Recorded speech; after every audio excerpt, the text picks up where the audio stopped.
Hello साथीहरु, तपाईहरुलाई स्वागत गर्न चाहन्छु फेरि पनि अर्को नयाँ एउटा भिडियोमा। र तपाईहरुको बीचमा केही समय मैले भिडियो लिएर आउन सकिन। म घुम्न जाने क्रममा तपाईहरुको बीचमा केही फोटोहरु पनि मैले शेयर गरेको थिएँ र धेरै नै रमाइलोसँग यसपालि पालङको यात्रामा धेरै रमाइलो भयो र रमाइलो सँगसँगै रेसिपी चाहिँ मैले लिएर आउन सकिरहेको थिएन। तर मैले फर्किसकेपछि यो दशैंको समय सुरु हुन लागेको कारणले गर्दाखेरि दशैं स्पेशल रेसिपी म तपाईहरुको बीचमा मैले बनाउने कोसिस गरेको छु। मलाई मिठोसँग खाना बनाउने एकदमै कोसिस रह्यो। त्यसमाथि पनि यसमा जति पनि मसलाहरु प्रयोग गरेको छु, विशेष गरी चाहिँ मैले दशैं स्पेशल मसला जुन बनाएको थिएँ त्यही मसलाहरु प्रयोग गरेर मैले बनाएको छु। यदि तपाईहरुले त्यो मसलाको रेसिपी हेर्नु भएको छैन भने त्यसलाई पनि हेरिदिनुस् र डिस्क्रिप्सनमा पनि यसको लिंक मैले राखिदिएको छु। र कस्तो तरिकाले मिठोसँग यो दशैं स्पेशल खानाहरुलाई बनाउने हो बनाएर तपाईहरुलाई म देखाउने छु। यदि तपाईहरुलाई आजको यो रेसिपी मन पर्यो भने भिडियोलाई लाइक शेयर, यदि च्यानललाई सब्स्क्राइब गर्नु भएको छैन भने सब्स्क्राइब पनि गरिदिनुस् र कसरी बनाउने बनाएर तपाईहरुलाई म देखाउने छु।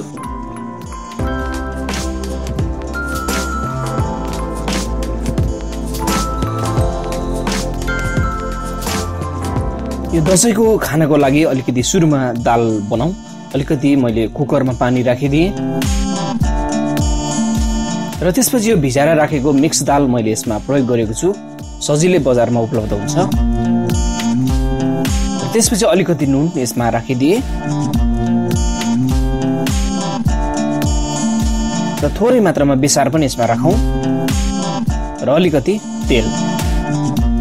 यतिको सामग्री राखिसकेपछि यो बिर्कोलाई लगाइदिउँ अनि यो कुकरमा सिटी लागोस् र त्यसभन्दा अगाडि चाहिँ हामी भुटुवा बनाउने छौं, जसको लागि तोरीको तेल प्रयोग गरौं। त्यसपछि थोरै तेजपात, सुकमेल, दालचिनी यसमा राखिदिएको छु मैले र मासु यसमा मैले राखिदिए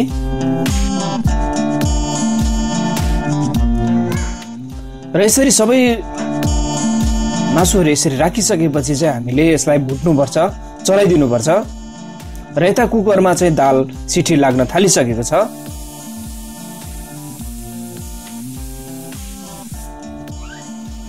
र भुटेको मासु बीचमा अलिकति प्याज पनि यसमा राख्नुपर्छ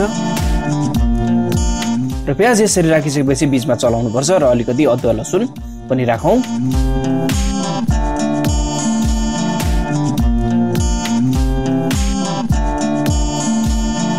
र त्यसपछि अलिकति मैले दशैं मसला राखिदिएको छु, अलिकति नुन,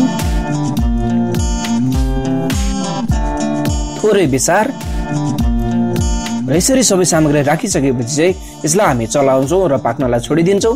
र त्यसपछि हामी आलुको लागि यसरी नुन अलिकति पानीमा राखेर यो उम्लनलाई दिनुपर्छ र उम्लिसकेपछि चाहिँ हामीले अलिकति यो आलु यसमा राखिदिनुपर्छ र बीचबीचमा यसरी छोप्दै पकाउनु पर्छ र अलिकति रातो खुर्सानीको धुलो पनि यो भुटुवा मासुमा हामी राखौं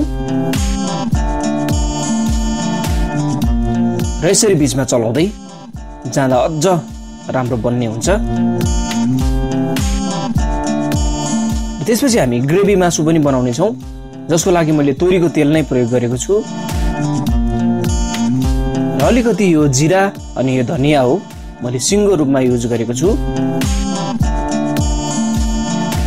त्यसपछि थोरै तेजपात पनि यसमा राखिदिउँ, अलिकति सुकेको खुर्सानी पनि यसमा राखौं र अलिकति प्याज पनि यसमा राखिदिउँ। सबै मसलाहरु यसरी लागिसकेपछि यसरी चलाएपछि अब मासु यसमा राख्छौं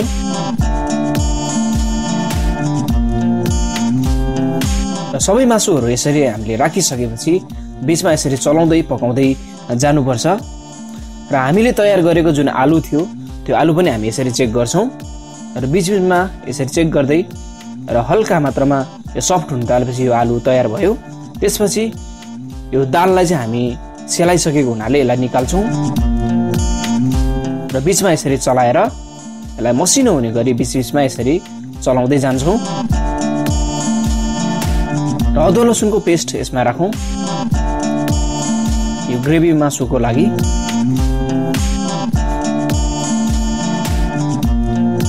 र अलिकति नुन र नुन यसरी राखिसकेपछि यसलाई पनि हामीले चलाइदिनु पर्ने हुन्छ र अलिकति बेसार पनि यसमा राखिदिउँ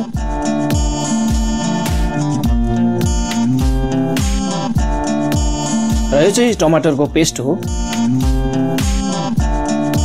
र यसरी मैले टमाटरको पेस्टलाई राखिसकेपछि बिचमा चलाउँदै पनि गइरहेको छु। यदि टमाटरको पेस्ट भएन भने मसिनो गरेर गोलभेडा काट्दा भइहाल्छ। त्यसपछि यो दाल झार्नको लागि मैले घिउ यसमा प्रयोग गरेको छु। अलिकति लसुन यसमा थिचेर राखेको हुँ र रातो खुर्सानी मैले सिम्पल तरिकाले यसपालि झार्न लागेको छु, तर जिम्बु प्रयोग गरेर जिम्बु। र त्यसपछि अब दाललाई यसरी झानिदिन्छौँ र दाल लगभग हाम्रो तयार भइहाल्यो।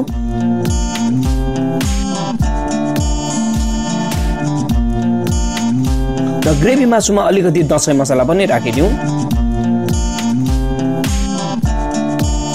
र अलिकति यो मिट मसला। यसरी यी मसलाहरू राखेपछि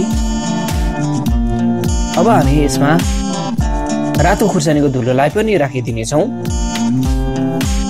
तर पिरो चाहिँ आफ्नो आवश्यकता अनुसार हाल्दा भइहाल्यो। र बिचमा यसरी हेर्दाखेरि एकदमै खाउँ लाग्दो बनिरहेको छ, यसरी चलाउँदै जानुपर्ने हुन्छ। र अलिकति आवश्यकता अनुसार यसमा पानी पनि राखिदिउँ,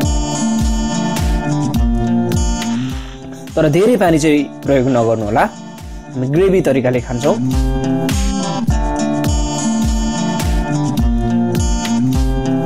र अलिकति यो धनियाको पात र अन्तिममा यसरी राखिसकेपछि लगभग यो मासु पनि लगभग हाम्रो तयार हुन थालिसकेको छ। र यसपछि चाहिँ हामी चिकन फ्राई गर्नेछौँ। यो कुखुराको मासु अलिकति मैले यसमा लिएको छु र हरियो खुर्सानी अनि अलिकति हरियो धनिया मैले यसमा मसिनो गरेर काटेर राखिदिएको छु र अलिकति यो अदुवा र लसुन राखिदिए र थोरै यो रातो खुर्सानीको धुलो,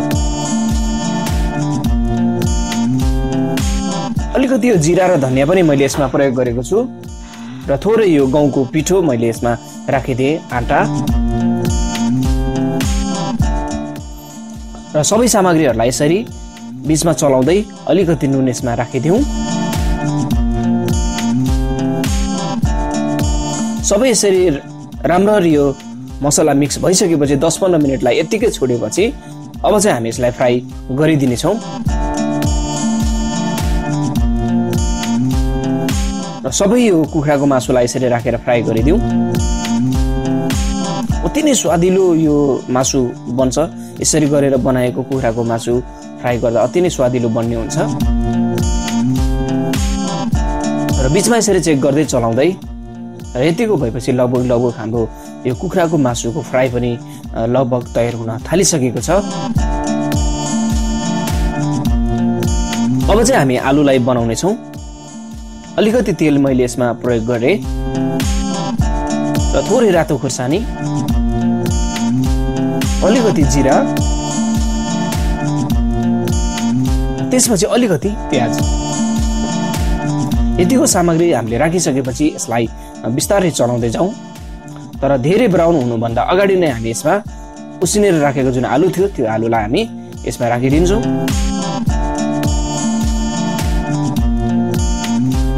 र यो नमाचियोस्, बिस्तारै चलाउँदै अलिकति बेसार राखेर यसलाई पकाउँदै हामी जान्छौँ। थोरै जिरा र धनियाको धुलो यसमा राखिदिउँ। हामी धेरै यसमा मसलाहरू प्रयोग गर्दैनौँ, तर अलि मात्रै मसलाहरू युज गर्छौँ। र रातो खुर्सानीको धुलो पनि यसमा राखिदिउँ। र यसरी मसलाहरू राखेपछि एक आपसमा लागोस् भने चलाउनु पर्छ र अलिकति स्वाद अनुसारको नुन यसमा राखिदिनु पर्ने हुन्छ। र अब चाहिँ हामी धनियाको पातलाई यसमा राखिदिन्छौँ र अलिकति कागतीको रस पनि निचोरेर राखिदिन्छौँ। यतिको भएपछि लगभग यो हाम्रो आलुको फ्राई पनि तयार हुन थालिसकेको छ। एकदमै सजिलो तरिकाको, मिठो तरिकाको यो आलु बनेको पनि छ। अब चाहिँ हामी अचारको लागि यसरी मुला मसिनो काटेर राखेको यसमा राखिदिन्छौँ र अलिकति यो उसिनेको आलु पनि यसमा राखेर थोरै प्याज पनि यसमा राखिदिन्छौँ। अलिकति हरियो खुर्सानी र त्यसपछि अलिकति हरियो धनिया यसरी राखेर हामी चलाउँछौँ। तिलको धुलो र अलिकति नुन,